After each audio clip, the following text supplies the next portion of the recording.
Okay. Spicy. Yeah.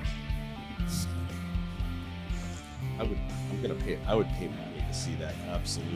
Welcome to the Grappling With podcast. You're a monster. Dr. Chris Yeah. Hardy and William Walker will take a deep dive into topics covering wellness and prevention, performance, recovery, and injury management.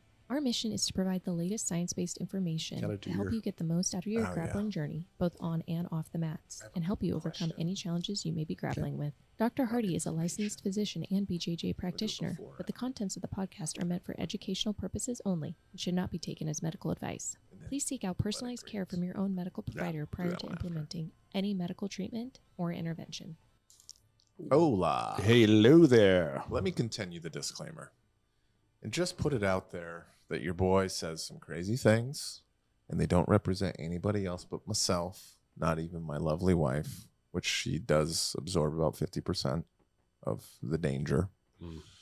And yeah, just don't be offended. Embrace the love that I have come out of my mouth. Well, it'd be nice if you put this actually on a recording.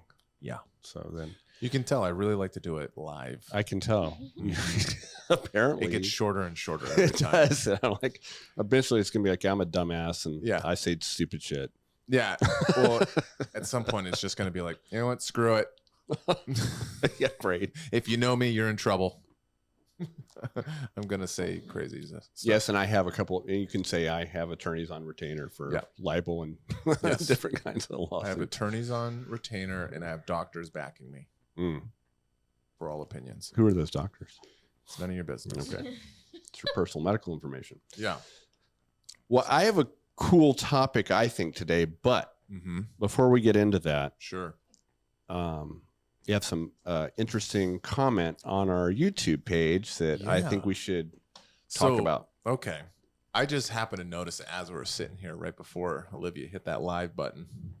And it's pretty cool. So we have a listener. I assume he's listening, right? I would, given the comment, I would Right. think so. They commented on our YouTube page just a day ago, and I just saw it now. And part of me, my butthole is puckered up. Okay. Yeah. Part of me, my nipples are hard. Okay, just Not stop. literally my areolas.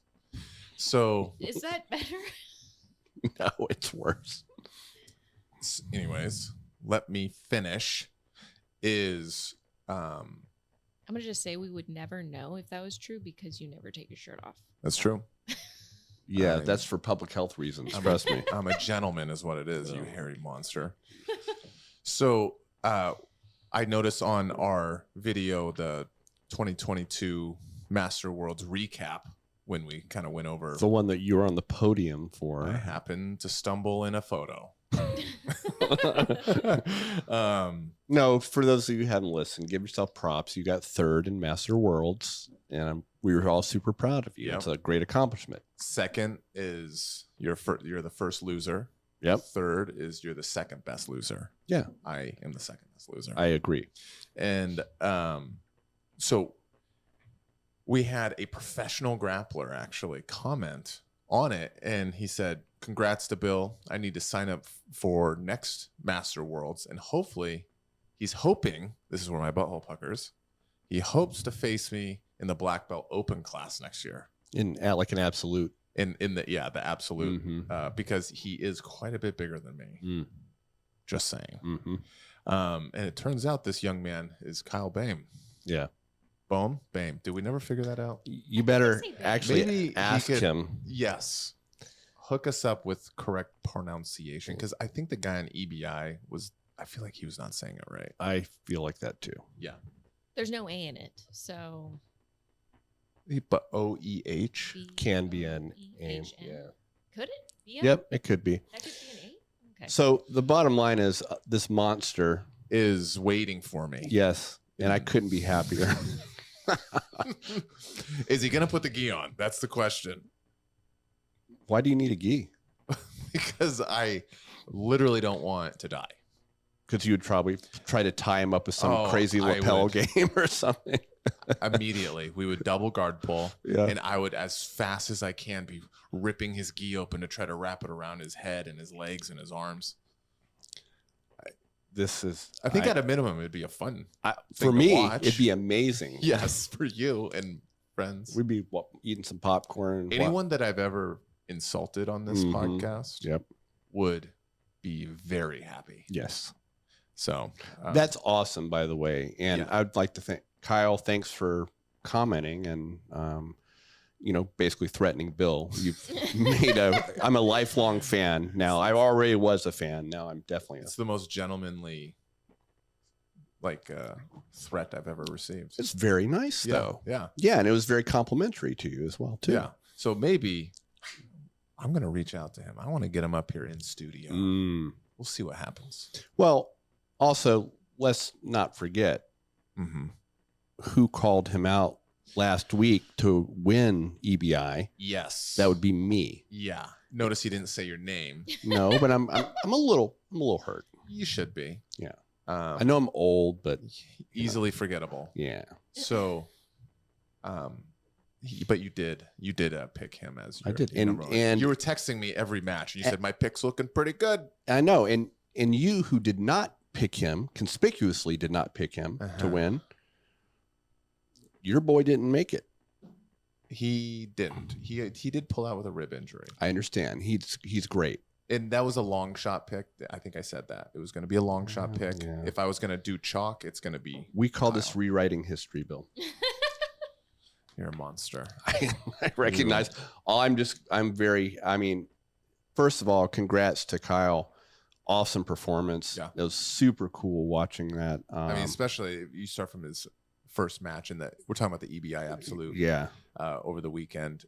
It was like, I think I was texting someone, maybe Glenn or somebody, and I said, he just heel hooked that guy like he was showing an instructional. That was me. Oh, okay. Oh, he did. I remember. He literally just went step by step as if he was talking to us and showing, and then you put the foot here, and then you lock that down, and then you start to grab this, and then you get secure. It was amazing. Textbook. Yeah, Carrie and I were watching it, and I'm like, she's like, oh, well. She goes, your pick is winning so far. I'm like, you got that right. You know, it'd be interesting. I would love to get his 2 cents on the controversial topic that came out of EBI Absolutes. If you haven't watched it, we obviously did a preview. It lived up. Ton of submissions. If you're someone that doesn't really, some people, their bugaboo with EBI is the overtime rounds. They're just not a huge fan of it. Okay, that's fine. But this one had a lot of finishes in it. In regulation, and then also in overtime rounds.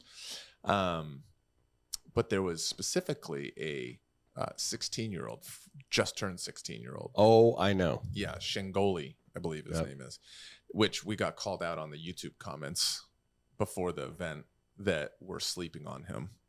And we were. I formally apologized in the YouTube comments. We should have apologized.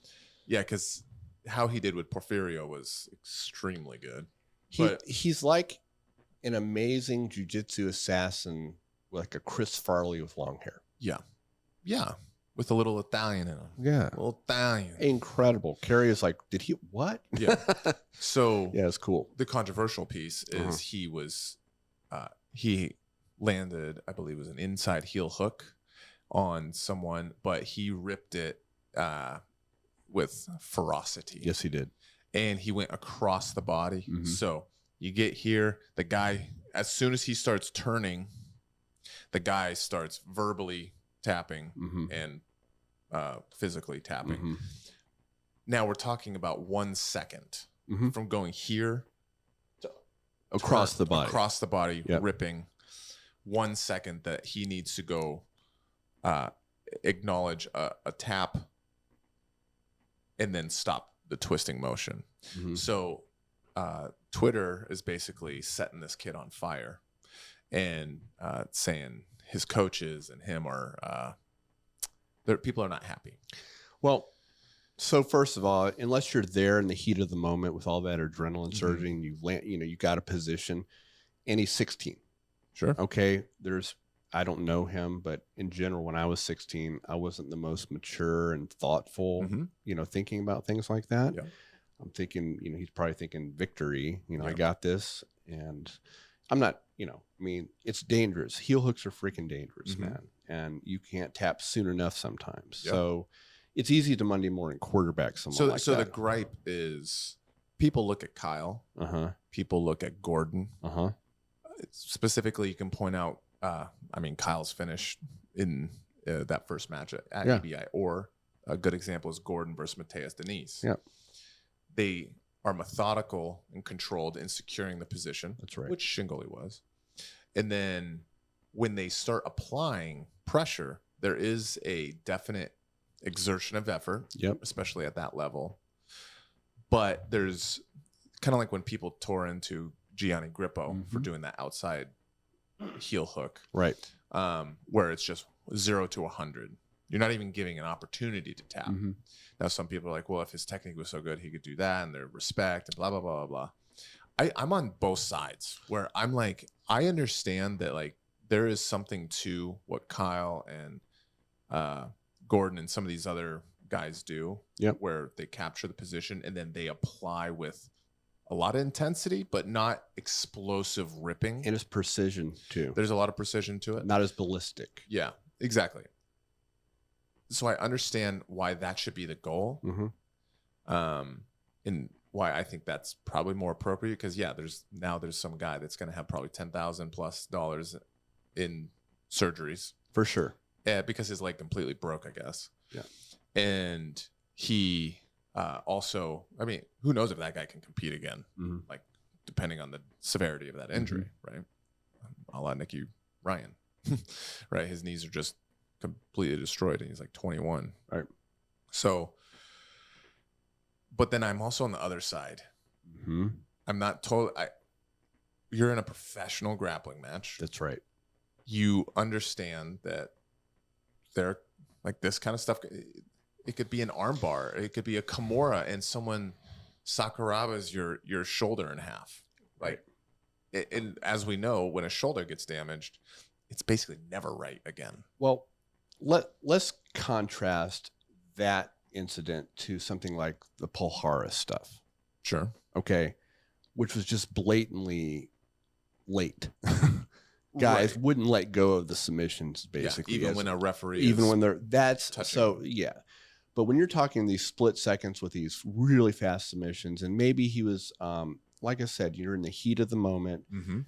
He's 16. Which is why people are tearing up the coaches. Okay. But I mean, because if you look at, he had to win a couple tournaments to get in to that EBI. Yeah. And if you look at those videos, he did the same thing. I know. Where he's ripping super aggressive. The control isn't there probably as much. The control. With the finish. Control, it's as in the dynamic movement. Like, he has the legs locked up. That's not what I mean. I'm talking about the mental game control. Right. That's all I'm saying. Yeah. And so it's an interesting topic that there's definitely a split. I'm seeing more people upset, but there's definitely a split. I would love to hear where, like, a pro, especially a leg locker like Kyle, what he would have to say. That'd be interesting. Also to note, there's a tournament, EUG. Is coming up that has Shingoli in it. Also has Kyle. Also has Andrew Tackett. Ooh. Also has Devontae Johnson. And there's when is this? DeMarco is in there. I didn't see. I think it's maybe November 5th. Is that a Saturday? It is. Yeah, I think it might be November 5th. Oh, it's coming up. It's coming up. Nice. There's more than that too. There's a couple other good names in there. DiMarco is in there. So that'll be interesting. Nikita's torn between Kyle and Tackett to go all the way. I said, dude, I don't see someone beating Kyle in that. That's not because, obviously, we're friends now. But yeah, so good stuff. Awesome. Recommend watching EBI. Yeah, and thanks. Tell us what you guys think. I wonder what other people off Twitter, the cesspool that can be sometimes. It is a cesspool. Where people just get angry on there. But I do wonder, are What do you guys think of the 16-year-old? I'm kind of with you on that. Yeah, I'm really split. I I understand both sides, Yep. and I don't necessarily fall. Like I sympathize with both. Yep. So I'm kind of call with me you on fence that. rider. Fence rider Bill. Usually you're a post writer. Really? That's what I've heard. My mother's on this podcast. Oh, sorry. Son of a. So I just saw that written in a bathroom somewhere. so you wanted to talk about something you didn't say, actually. Yeah. So the topic I have that I thought would be interesting to talk about, and Olivia, I'm always looking at her to see if I can catch her playing with her phone, whether she's engaged or I was not. looking up EUG. She's buying books. I can tell. That's not true. So I want to talk about warm-ups. Okay. Okay. And I'm gonna Wait, tear are you this looking up at me 'cause because it's I'm a purple distracting belt? no, but now that you mentioned it, That's a good.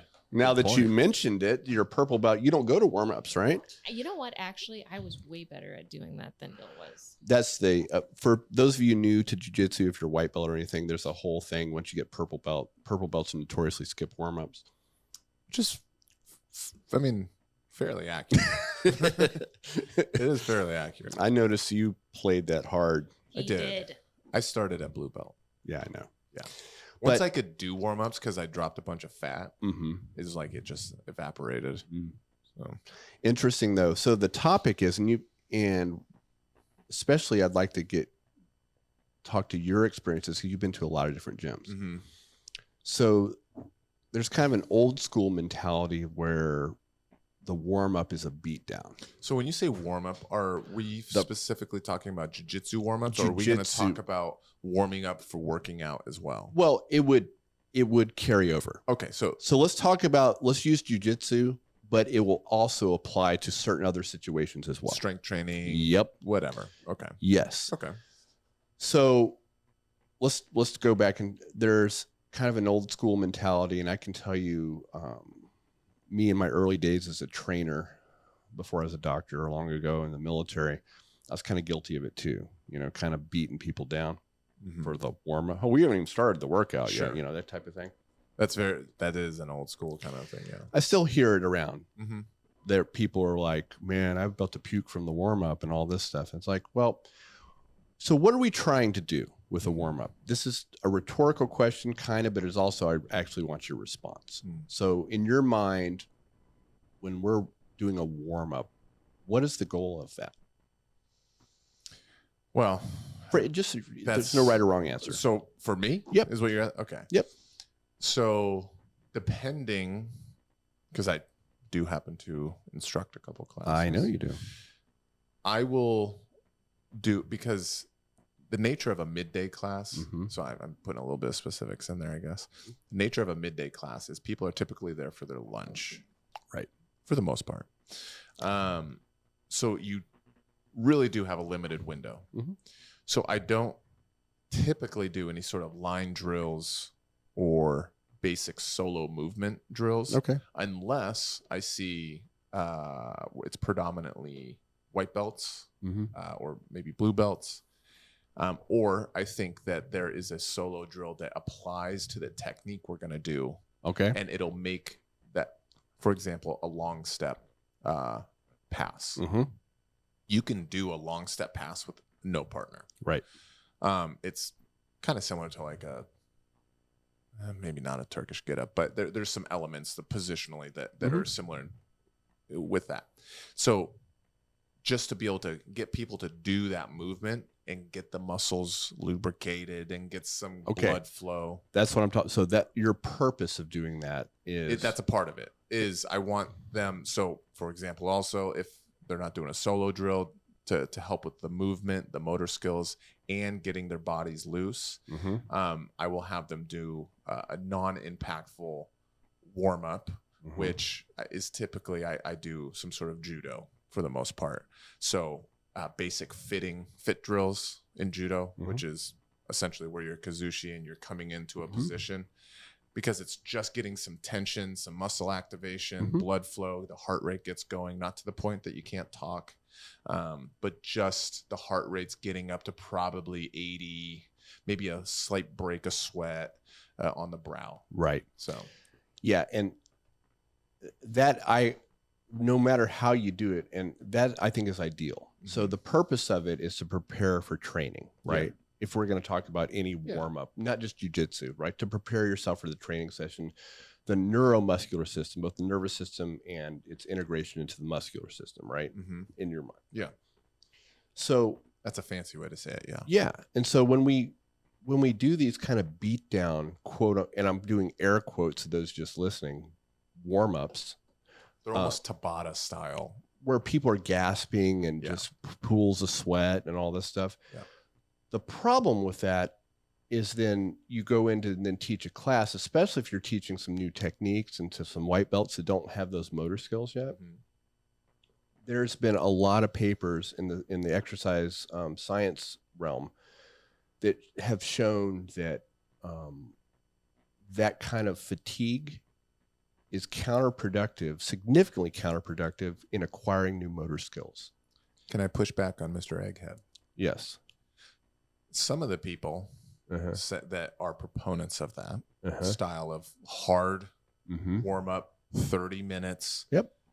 Blow them out. Yep. And then do technique. Their mentality is if you can do a technique when you're tired, you're going to do it better when you're not tired. Okay. Different. Well, I'm talking about the acquisition of skill. Okay. I'm not talking about, I've been doing arm bars for 8 years. And yes, of course, you want to. You're saying their mental, the aptitude is now limited to obtain knowledge. Yep.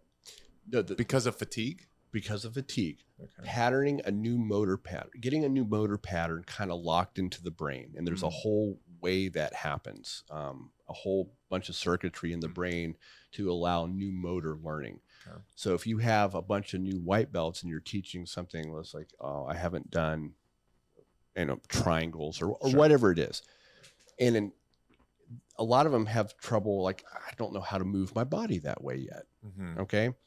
Moving your body that way, the difference between me right now, almost 8 years in a white belt, when I was a white belt, is I've now ingrained, like if you have me shoot triangles here, I'm automatically I don't have to think about it. Right. That is a motor pattern that I can just fire.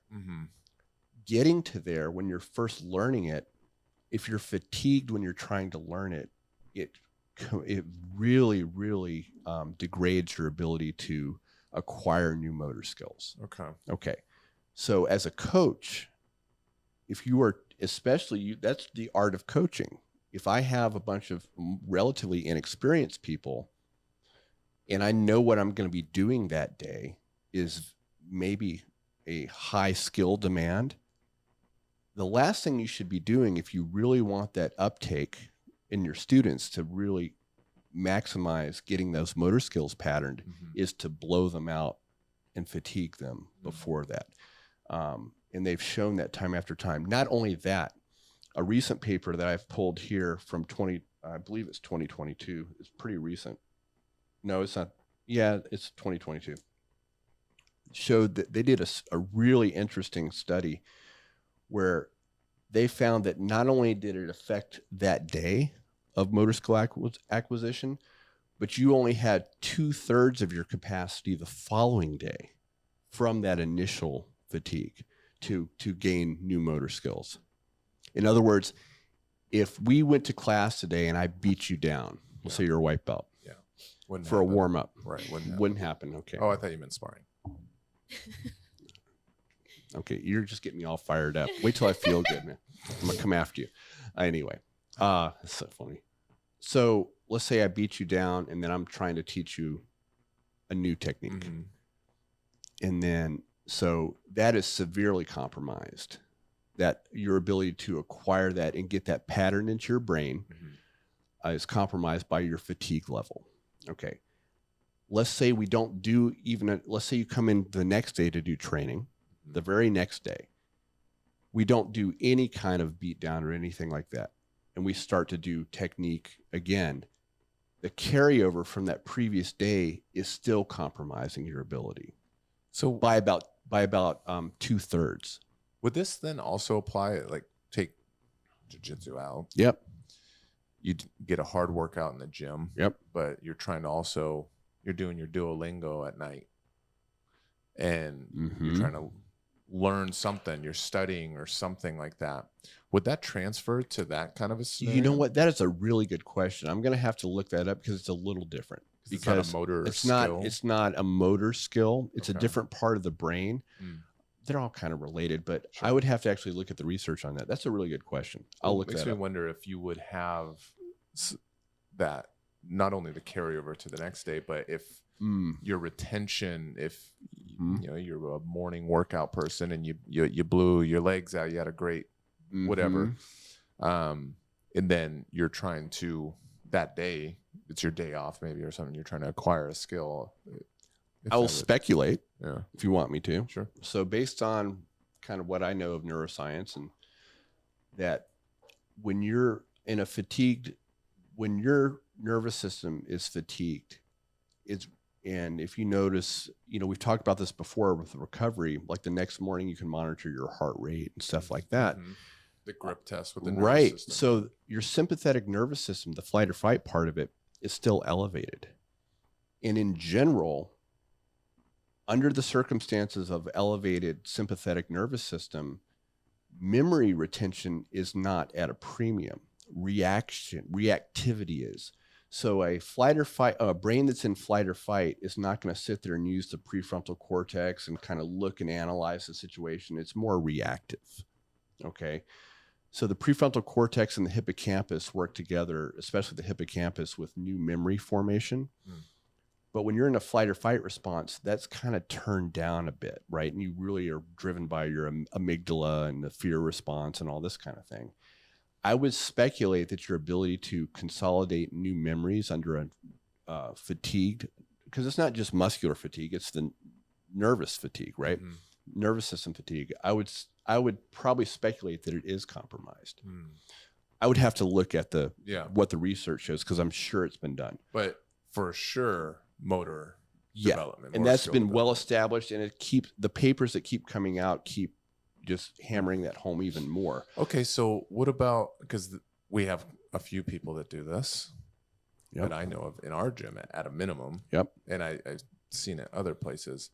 They will go to Big Iron Fitness or they lift weights. Maybe they do leg day, and then they go to jiu-jitsu. Now, maybe we don't do a hard warm-up, but could that workout before jiu-jitsu cause this? It could, but then that goes back to our old allostatic load thing. Who are you? What was your input? How intense was it? How fatigued is your nervous system? Would it have to be fairly intense too? Yeah. Like not just a normal weightlifting day? It would have to be like if you're maxing or you're doing real heavy, because you don't have to be cardiovascularly taxed, like some EMOM stuff. Okay. Like you're just really taxing the nervous system. Got it. So I'm sure you're going to touch on this, but where does line drills fall into something like this? So I believe Danaher talked about this too. Talked about line drills a little bit, And I really like what Andrew does with them, because it's not just like, okay, go there and do this. You know, we'll do it too. We'll watch people, because you don't want them doing bad reps, right? Your line drills should serve a couple purposes. They should serve to get you warm, because you're not doing something overly taxing typically. And you should also be repping good reps of whatever you're trying to do, whether it's a shrimp, right? We'll all look, especially the white belts, when they're, just trying to learn the movement, we'll correct them on the spot, not to be jerks, but to be like, no, because we don't want you repping bad technique, right? So line drills can be very good if done very methodically and attention to technique, right? And I think they can be very valuable. I think you can split you hit a bunch of things when I ask you the first question, when you talk about the warm-ups you do. Ideally, a good way to tell, you do want to get the muscles warm, get some blood flow in there. Another thing I'd look for is something that involves coordination, timing. Perfect. Those are all good things, especially crossing limbs over the midline of the body seem to be a kind of a good thing for the brain. But getting a light sweat, just almost like you just are starting to, is kind of a good litmus test for, is that probably a good warm up? Because you'll probably notice that some of the warm ups we do that are more the FRS type stuff, where we're doing those isometrics and things like that, or even like the hip cars that we do. I don't know about you, but I've had a sweat breakout, and it's not like taxing in a traditional muscular way, but the nervous system is being taxed. And that is it doesn't matter how you get there, whether the input is one thing or another, getting that nervous system to a point where you start getting that light glisten, just a little bit of a sweat, because what's happening there, there's a part of the hypothalamus, that little tiny structure in the middle of the brain that kind of regulates almost anything. It's like a control center from the environment to kind of regulate the body, hormonal stuff. It's the thing that regulates temperature. So when you start to heat up, sweat is a way to dissipate body heat, right? So a good way to know where you're at is, once the brain starts and the body starts to warm, that little thermostat, you can think of it in the hypothalamus, is like, okay, we're getting there. We're going to start to sweat because we need to start dissipating body heat. Right when you start to feel that, that's probably a good time, I think you're about there, as opposed to like, just dripping sweat and barely, shake your arms are shaking. That's a terrible way to do a warm up if you want to get skill acquisition after that. We do the same thing with our, let's say, a regular workout, aside from jujitsu. If you're doing a technique, let's say I'm learning how to front squat. Okay. The worst thing you can do to warm up for that is some kind of Tabata or some kind of fatiguing thing. Because you're getting skill acquisition and you want to do something. You could do some, air squats, just get the body moving and start to barely break that sweat. But then you're not compromising your skill acquisition. Right. I like, part of my thoughts into like warm-ups came from like what the 10th Planet guys do, where I don't know if every school does it, but I know at least headquarters HQ does, and a couple others, where they have, today is A or B or C, and it's just very organized, but they warm up with a full sequence of moves. So now, obviously, they had to learn those, and then that sequence of moves is now a warm up. And it involves some typically very basic stuff, whether it's going to be shrimp, mount escape, bridge and roll them over. Now you're open the close guard, knee cut, side control, mount, and then the other person goes, and it's kind of like just a revolving. I love it, because as long as you're doing it, because I've seen people do drilling as a cardio event too. Okay. For sure. But for a warm up, that's great. And Andrew does this too. You can see he mixes them up really nicely. Like, speed isn't necessarily the important factor. Exactly. So we're trying to get quality, technically correct reps to kind of, what Pavel calls greasing the groove, right? Getting, just solidifying those motor pathways, right? And also getting the body warm and ready for actual training. Actually, a good example is, so I introduced, it was starting half guard and doing the lockdown, and then very basic sequence, which is get into the lockdown correctly. A lot of people actually do it incorrectly.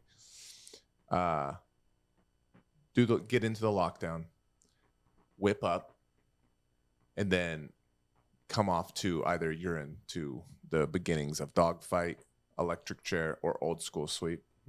And literally, depending on the reaction of the top person, so I had to go through each one of those. That's your basic sequence. That's now the warm up. But the uke at that point is not providing a whole lot of resistance. 40%. Okay. Yeah, 40% tension. Okay. So they get whipped up, which is you have a lockdown, you bring your knees to your chest, and you kind of guide them over, and you come off to the side. You work an underhook in that moment. Top person throws a whizzer. And then now, depending on that feeling, the 40% effort, is there a decent amount of whizzer pressure? Okay, I'm going to go to dogfight maybe. Or I'm going to, if the foot's there, I'm going to go old school. Or if their knee is up, I'm going to go try to scoop in for electric chair. Right. And then work the battle, which is once you get the electric chair grip, now there's that back and forth battle of windshield wipering and whipping and stuff like that. So that becomes, you're just getting reps at about a 40% effort from the uke. As long as you can keep it at that intensity level. And that's the key, because typically when you're simulating a sequence like that, sometimes people can get it depends on the person. They get clunky for sure. And that's why I'm walking around. And or they're trying to ramp. You can see that intensity start ramping up and you're like, hey, totally back off. Yeah, because we want to be successful in the rep. Right. And once again, when I introduced this stuff, there was like zero resistance. Of course. So they could actually do the move. So all these things are great. And that's another great way to warm up. And you stop when you feel like, you're not going to get fatigued out of it, right? You can start breaking a little sweat. You feel pretty warm. Or you can do like the FRS stuff with the kind of positional isometrics and really trying to work the injury prevention piece, right? Also is a great way to warm up. Line drills. Or just like we've done recently, like, hey, let's do some very methodical. Let's rep out some arm bars. So really, the moral of that is the super exhaustive workouts. Before a learning stage is really hurting you. It's hurting the students. Big time, as far as how they're from a skill acquisition standpoint. And as a coach, part of it, you can be creative and mix things in, and it's up to you to watch that intensity. And you can do things like, hey, I know I'm going to be doing this technique, so we're going to do let's say we're doing a lot of very hip intensive stuff or whatever. We can work some of the FRS stuff. We can work, there's so many things you can do. And if you want to build, a lot of the idea behind some of those beat downs is to build mental toughness. And I get it, but there's a time to do that. It's almost like nutrient timing. If you want to beat the class down a little bit, at the 10 minutes at the end of class, say, guess what? We're going to do some conditioning, right? Situationals or whatever, right? And that's the appropriate time to do that. And if they want to leave the class, like, oh, gosh, I'm kind of smoked now. But everything should be intentional, not kind of cookie cutter. Well, this is the way I do it, and we're going to beat everyone down because we're the toughest gym or whatever. And it's not the smartest way to get ahead and make your students better, in my opinion. There's a time and place to do that. So tell me about this, because I've thought about doing this a couple times. Okay. And I don't know if it'd be a detriment. I thought about bringing in a box of donuts and just eating those as a group instead of class. If you're looking to like really accelerate insulin resistance and things like that, I think that's a solid plan. Okay, thank you. Yeah. I will say this is approved, and we'll all be wearing our gis in a circle, and we'll just pass the donuts around. That's fine. You heard it here. All I can say is anybody in Bill's class that needs some metabolic help, you can hit me up, and I will. Because I feel kind of responsible for his actions. You know what's going to be cool? What? Is Monday's going to be popping. We're going to have a lot of people coming on Monday because they're going to listen to this. Well, because they're going to think that you are going to bring in donuts. Jake's going to be there, that's for sure. Well, for sure. Now, he'll be bringing the cheeseburgers. If you guys had a super hard class, very intense, and you want to have donuts afterwards, that would be, as we know, if you've listened to our other episodes about timing, that would be the time to do it. If you're going to eat donuts. You're going to eat donuts. Not recommended, but if you're going to. That's the time to do it. That's the time to do it. Exactly. And that's what I do. It's like warm-ups. Literally what he does. The lady gave me an extra maple bar just as a little tip. Isn't that like frequent flyer miles for you? Probably. Haven't you developed a whole bunch of them? They know you by name and stuff like that. I go to Henry's Donuts on Broadway. Like, Bill! There's a nice Chinese lady there that speaks zero English. Yeah. But she's now giving me extra maple bars. You're welcome. That's fantastic. Yeah. But I mean, that's really kind of what I wanted to talk about with warm-ups. And there's no right way to do it as long as you kind of. But there is a negative way to do it. In my opinion. Yeah. And supported by kind of the sports science research on skill acquisition. Yeah. So. And then the working out before jiu-jitsu, as long as it's not as super taxing, you're probably going to be okay. Yeah, and it depends on what you want to do. What about injury prevention with that? Because that's what I always think about. Olivia sometimes will work out in the morning to late morning, and then do jujitsu later that day. And then we know some people that, or I know some people that will lift weights literally right before class. From an injury prevention standpoint, is anything there? Do we have to really worry much? Is there something that they should look out for and not do specific? Like, it's okay to do it, I but ain't doing max reps. Yeah, or something. exactly. I wouldn't be doing that. Wouldn't be a real heavy, like I'm doing, you know, heavy Or triplets like and testing. Like, Yeah, how heavy can I go sure. today? yeah. that's what you want to stay away from. Is In my opinion, because if you come in where your nervous system is taxed already, Yeah. So first of all, not only do you have difficulty acquiring new skills, but the skills you do have, the execution of them can be inaccurate. Yeah. Your nervous system's because remember, all these skills are fine-tuned things that, you know, like if I'm throwing a triangle up, my body already knows that I'm going to get my hamstring to your neck. My hips are going to elevate. I'm going to cut this angle. I'm going to do all this stuff. We don't have to think about it, right? Yeah. When you start coming in taxed a little bit, that gets a little sloppy. Yeah. That's why when people get tired, technique gets sloppy anyway, right? Yeah. It's the same idea. So it depends on who you are. If you're 21, some beast, and you feel like that's what you have to do, I would argue that if you would have better overall results at the end of the day is if you really looked at your training and planned it more smartly, right? And like, is that a word? Probably not. I don't know. Smartly. I think smartly is a word. It's an adverb, isn't it? Okay, now we're making up words. Libby can look it up.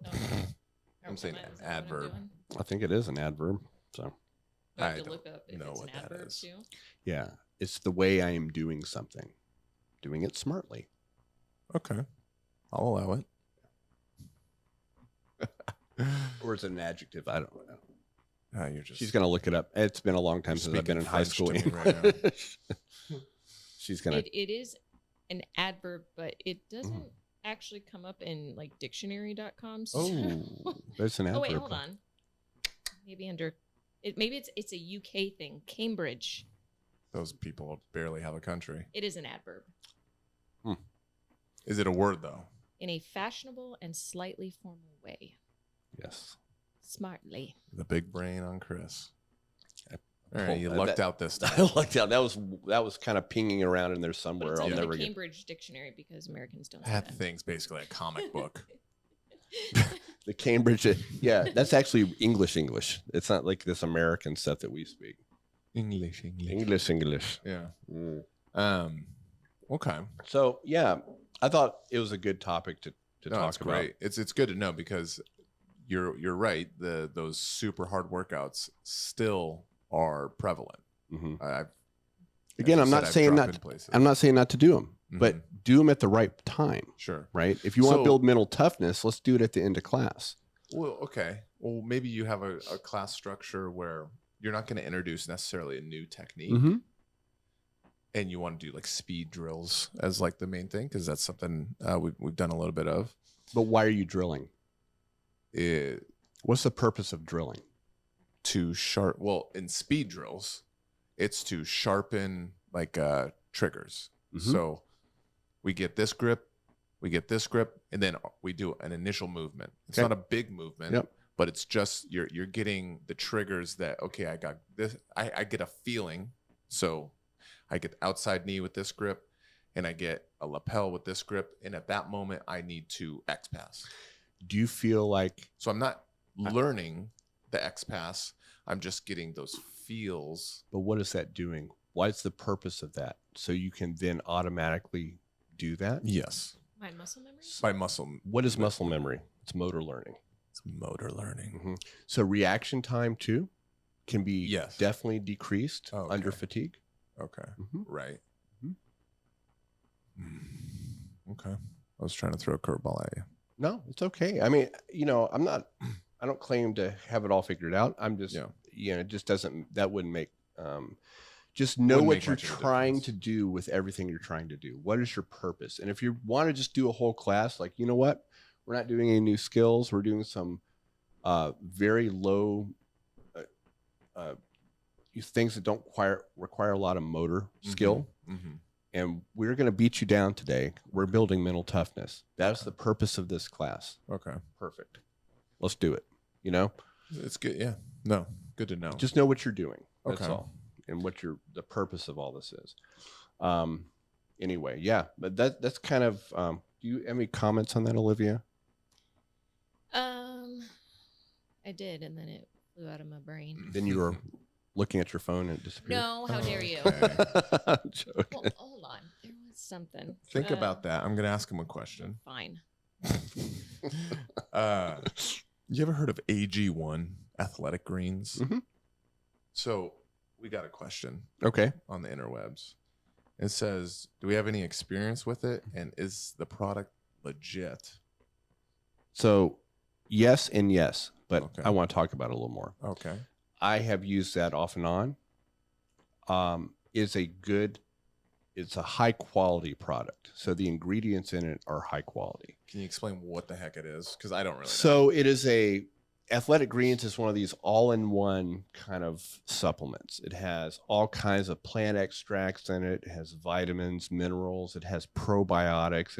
I think it has digestive enzymes in it. Everything but the kitchen sink. Right. Mm. I've had like over the last year, I think I did like a box of it over the course of the year. I feel like 30 of them. So I've used it over the years. High quality product, but what I don't like about, and this isn't a bust on Athletic Greens, what I don't like about any of those all-in-one things is it's kind of this big sledgehammer where I'm just going to throw everything in here. And you know what? Maybe you don't need all that stuff. Maybe you don't specifically.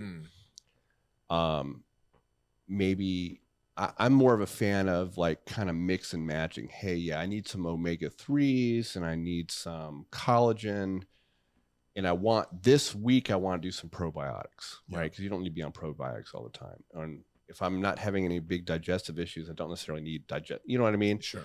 So I think those all-in-one things make it very difficult to kind of like hone in on maybe what you actually need. And a lot of it is overkill. And honestly, a lot of it is peed right out. Stuff your body is like, man, I don't need that. Okay. But maybe someone does, right? Sure. And so it's a way to cover the bases, so to speak. So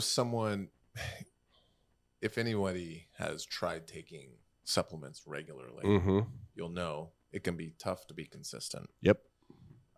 It's taken us probably through Voldemort to be able to actually get on a pill supplement regimen and stick to it. But because through your tutelage and Carrie's of how important some of the supplements that we're taking are through the Voldemort period, the last couple of years, it made it so we're going to be diligent with our zinc, our quercetin, our vitamin C, our vitamin D, K2, ivermectin when we were doing that. All these things. Oh, you said the I word, dude. I did. Oh, dangerous. Yeah. Not editing it. good. I'm not doing it. Okay. Anyways, We get like 0 views. that would be amazing.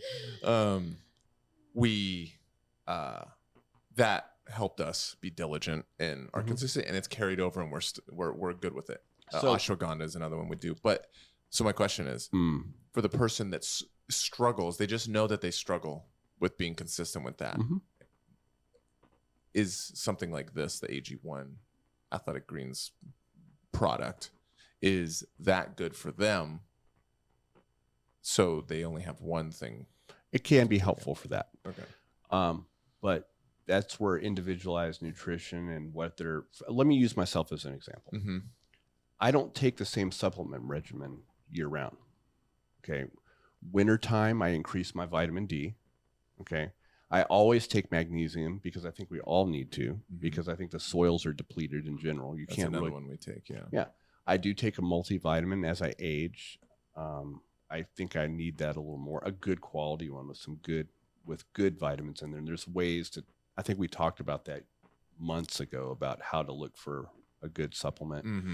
Can you just drop that? Just a quick Yeah. So, I always look at the B vitamins, especially. There's certain forms of like B12. If it says cyanocobalamin, it's a cheap vitamin. If it says methylcobalamin, I know that a methylated version, I know they put more care into it, and it's an actual bioavailable version instead of some of the cheap stuff that a lot of these companies put in. Okay. Like right now, I mean, a good multivitamin is like Thorn with an E at the end, and The brand. yeah, the brand, and Pure Encapsulations makes a really good one too. All high quality stuff. Okay. It's really important when you're looking at any of these supplements.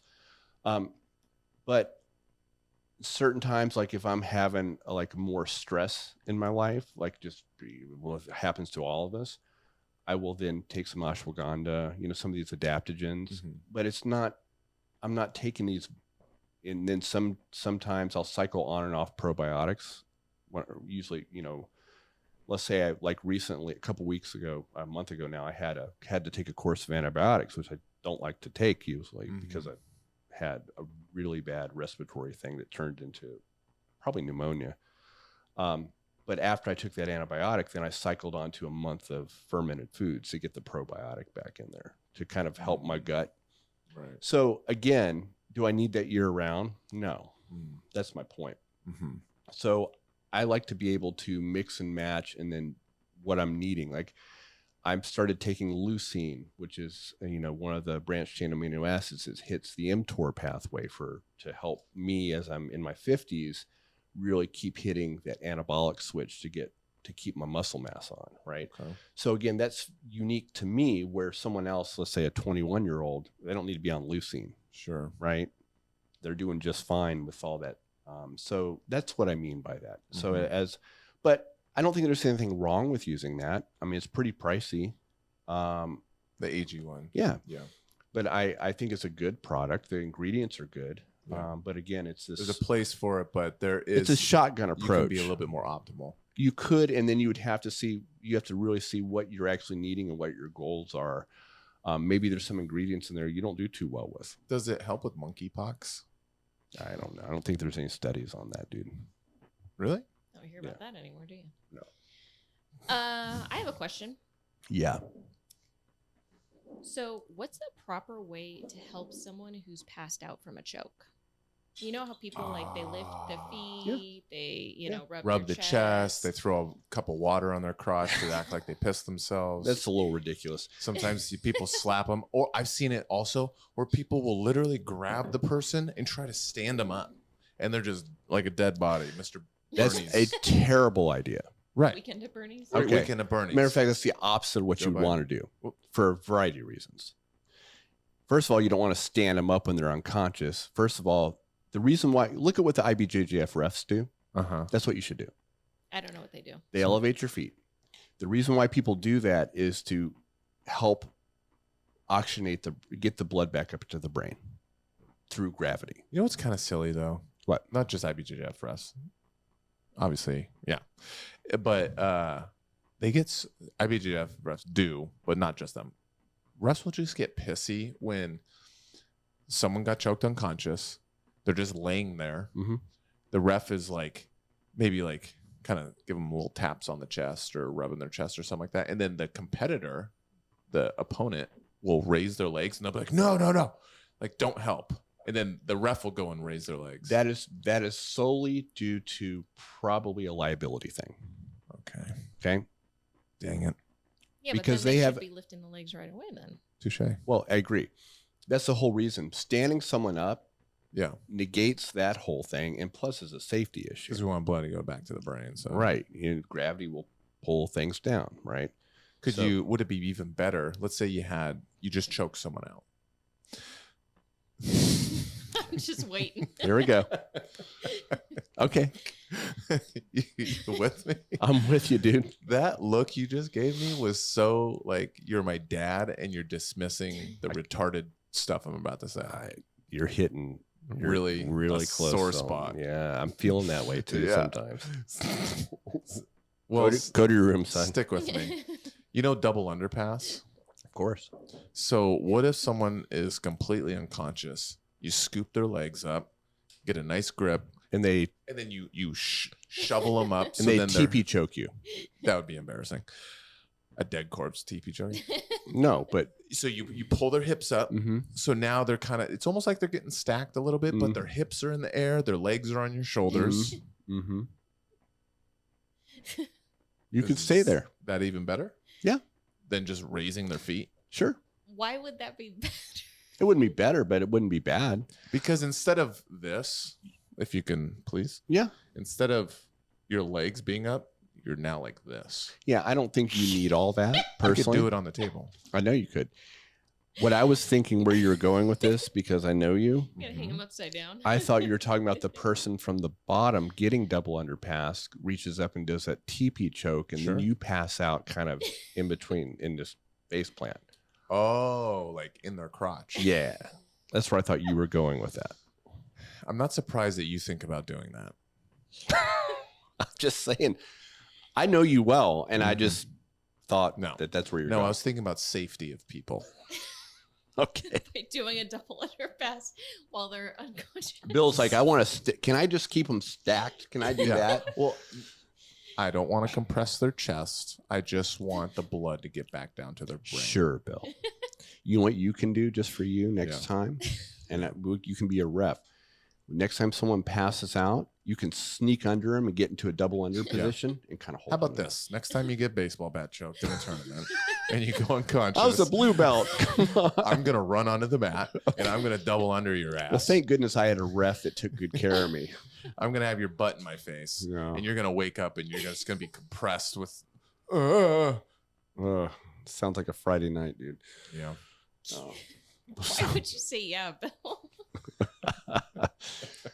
And by the way, the sternal rub is not necessary. Okay, yeah. So that. Yeah, why did they do that? Okay, Where did they what was get the that from? theory? I'll tell you that. So we do that. So for instance, let's say I come up as a medical professional. If I come up on someone that is unresponsive, I don't know why they're unresponsive. They could have had a heart attack. They could be, who knows? You go to see how responsive they are, or if they're truly unresponsive. A sternal rub is not pleasant. You don't just pat them. You're kind of digging that thumb in there to see if you can get a response. Because if they go, I'll sternal rub you. I guarantee you will. Give me a little something. So you'd have to be on the ground. Oh, that doesn't feel good. I know. So I'm just saying. Okay, that was better. Right. So I still took it like a champ. I know you did. But if we should have the name of the team, the sternal rubs. If someone doesn't respond to that, we know they're quote unquote unresponsive, and we would start initiating basic life support and that kind of thing, right? That we. That's the same with like kind of little slap. Yeah, we don't need to be doing all that stuff, man. People that you just witnessed get choked unconscious because of a blood flow to the brain was interrupted. They will come back.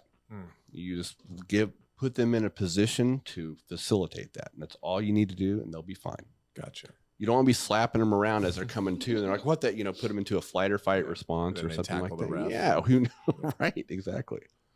Yeah. Okay. Yeah. Good call. Okay. Good question, Liv. Yeah. Thank you. So I got a little bit of a doozy of a question here. Okay.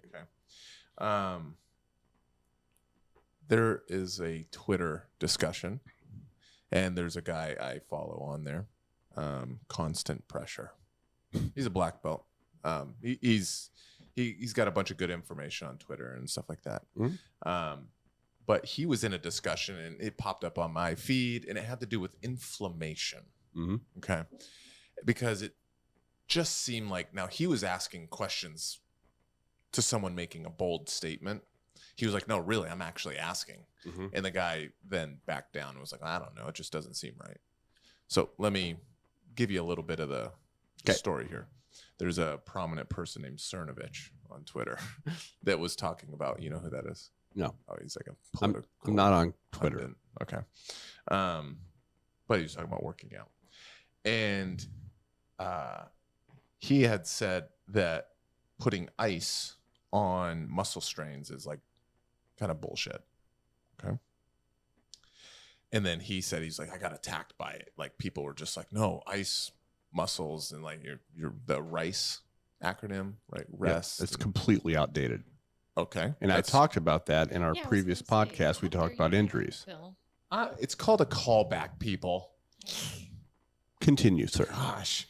And so someone says this: from an evolutionary perspective, it makes zero sense to ice an injury. Inflammation is the body healing the injury. Then our friend, Constant Pressure, goes, but isn't too much inflammation?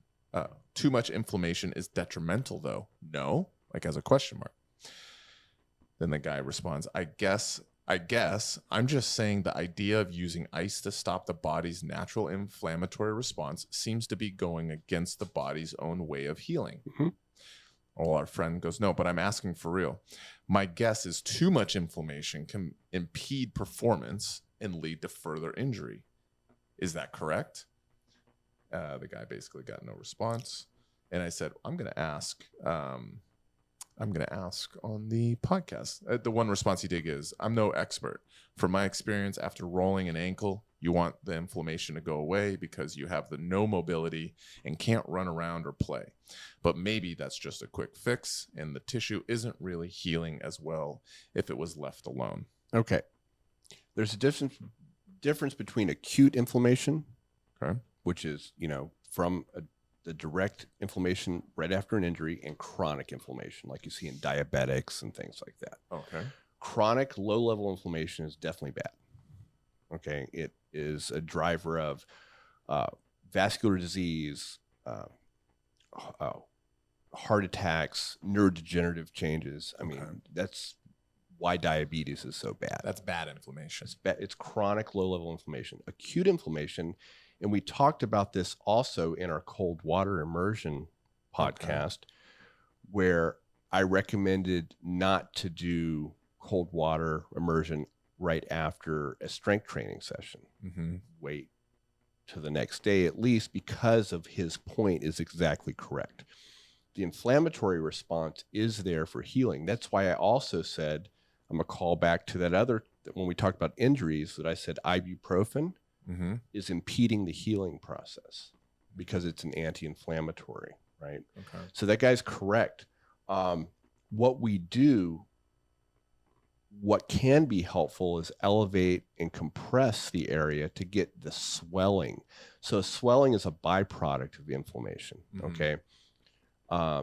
So you can compress and elevate, and then early mobility is the key for that. So the original injury was a back strain. Muscle back strain. Muscles, I don't think ice has a place. Okay. Okay. I think that's what these guys are mainly talking about. Yeah. Joint inflammation, swelling around a joint, some initial ice just to help reduce some of the initial swelling. Okay, just initial after injury. Yeah, just initially, just for the swelling. But you don't want to be doing that. I mean, because he's exactly right, where that healing process, the inflammatory component is a necessary part of the healing process. We're just talking about when an ankle blows up and gets huge and you can't mobilize it, right? Sure. That's where elevating and maybe one session of, 1 or 2 sessions of ice just to get the swelling down a little bit would be the only goal behind that. And that's the only purpose of the correct. The yeah, exactly. For muscles, a terrible idea. Okay. Muscle strains, you want blood. So what happens when you strain a muscle? It's micro tears, basically. The muscle spindles that we've talked about before, those the sensory component that are embedded in a muscle monitors excuse me, gosh, stupid braces, I can't talk. You're just drunk. I know. The rate of stretch that will get it disrupted so that you are getting a low level tension in that muscle. In other words, it's contracting. Heat you want on there so we can get blood flow in there, because that contraction of the muscle kind of decreases its ability to deliver oxygen to the muscle and blood and waste products. To it, yeah. So I'm a much more of a fan for muscle strains of heat on that. So what about what he's asking is too much inflammation? There's no such thing. Okay. acutely. Okay. Your body just does what it does. When we're in the perspective of these injuries is what we're talking. We're Yeah. not talking about the other stuff. We're talking The about the inflammatory component happens, of course, if you have like there's diseases that are the hallmark of them is too much inflammation, like autoimmune diseases. Rheumatoid arthritis is one of them. and we're not talking about that stuff. Exactly. Yeah. So to an injury, the inflammatory response is what it is. You're not going to like, I want to dial this inflammation down. And I think a good example was, if anyone follows football, but Russell Wilson, Mhm. I think a couple of years ago, The finger thing.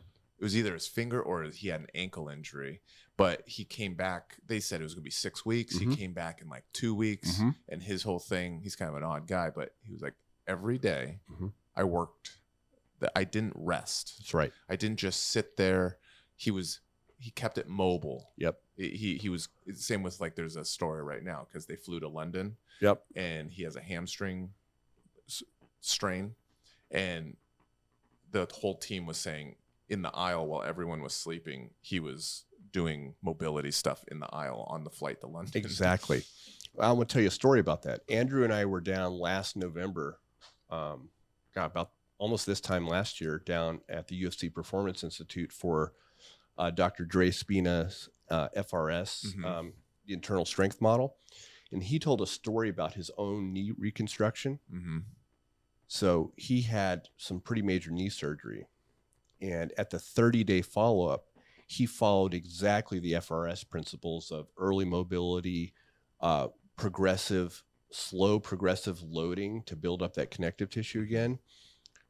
And for his 30-day, I forgot how long the follow-up is, but he came in the same day some of the other folks that had the same surgery that day, and they were basically hobbling in on crutches. He comes in and does a full squat, right? Because and this is the same thing that you did with your abductor, my adductor tear, adductor, yeah, that groin muscle that was torn, and you were back in half the time. I was back rolling again in 8 weeks. Yeah, as a 51-year-old at the time with a full adductor tear, which is so. Yeah, I mean, I agree 100% with that approach. That whole rice thing is completely outdated. Even the guy that came up with the rice thing says, yeah, I was wrong. Interesting. Yeah. Fascinating. Okay. Yeah. Oh, I'm good. We brought that up. That was a great, and that guy, what's his name again? On Twitter. Yeah, what's his name? I don't even know how to say his little ad. It's like I don't know. Constant Pressure is the other guy though. Oh, well, the guy that strained his back is Cernovich, but the guy he was talking to, Constant Pressure, is the whack. Well, whoever the guy he was talking to is exactly right. Okay. Yep. Oh, it's good. Good to know. It says he's just a fitness guy. He actually has like 300 followers, not many, but he's an ex-D1 linebacker, fitness nutrition. But he is exactly right with that inflammation component. Yep. Oh, it's great to know. That's an awesome question, and it kind of brings back a lot of our previous episodes. Mm-hmm. That people can go back and listen to if they want to dive deep into that. We had one on injuries, one on mobility, so cold therapy one, when you should do it, when you should not. Yeah. And also heat and sauna and stuff like that. Yeah. We did one on that. Yeah. Well, that's it for now. We don't have anything else. Probably should have said it earlier, but maybe comment, subscribe, like, all that stuff. I do want to do a shout out. Okay. So we have a big team going down to Revolution this weekend in 2 days. That everyone get out there. They're gonna, just do your best, and it's a great experience going out there and competing. I'm have the privilege of going down with you. We're gonna do some coaching down there. Yeah. So good luck to our team. I think they're gonna do great. We have a good group going down. Yeah, out of the adults, 11 or 12 people now. Yeah. There's a couple that missed the registration. Which is a first, I think, because they kind of filled up.